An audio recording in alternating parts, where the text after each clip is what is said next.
पिछले कुछ दिनों में, महीनों नहीं कहता, कुछ दिनों में यहाँ 19-20 तो हत्याएं हुई हैं। जैसे सरपंचों की हत्या हो रही है और सरपंच की भी छोड़ो, जो महिलाओं की भी इस तरह। और ये एक कमजोर सरकार की निशानी है।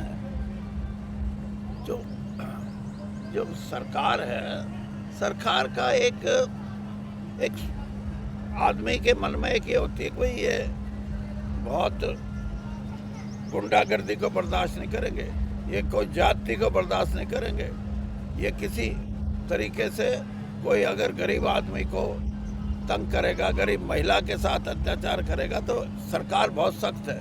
लेकिन यहाँ उल्टा है, यहाँ ये है कि कोई पूछता ही नहीं, और इसीलिए कानून व्यवस्था कमज़ोर है।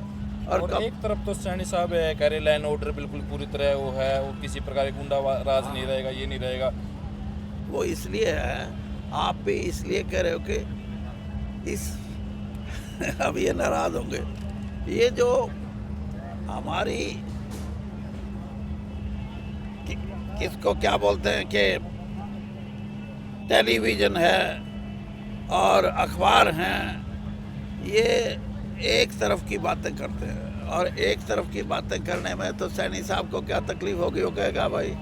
लेकिन शुक्र है थोड़ा थोड़ा कि जो सोशल मीडिया है वो सही बात करने का साहस अब भी है, उस पर भी कानून बनाने की बात करते हैं। अरे कानून बनाना है तो कम से कम आप जो विपक्ष बोलता है, जो कमियां हैं सरकार के अंदर, उनकी व्याख्या करते हुए तो उनको डर लगता है।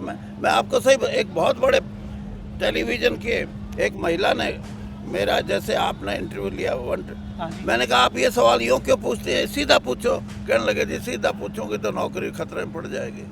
ये हालत है मीडिया की। तो इसलिए ये बातें जो आप कह रहे हैं सैनी साहब कह रहे हैं सब ठीक है, तो उसके अंदर हमारे जो मीडिया है, चाहे इलेक्ट्रॉनिक मीडिया है, चाहे वो प्रिंट मीडिया है, चाहे हमारा सोशल मीडिया है, इनको ऊपर उठना पड़ेगा। और जिस तरह के अब घटनाक्रम चल रहा है, तो मुझे तो ये लगता है कि लोगों का वोट का अधिकार भी बचेगा कि नहीं बचेगा। अब यानी पहली बार मैंने देखा कि देश के उपराष्ट्रपति को बिना किसी को ये पता लगे कि ये हुआ क्यों, इस्तीफा देना पड़ा।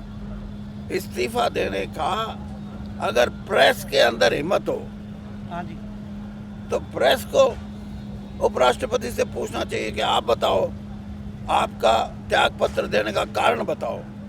और मैं आज जानता हूं कि वो नहीं बताएंगे, और ये देश के लिए एक सिग्नल है कि कुछ ना कुछ बड़ा होने जा रहा है। और इसीलिए मैं ये कहता हूँ कि प्रजातंत्र बचेगा तो वोट का अधिकार बचेगा।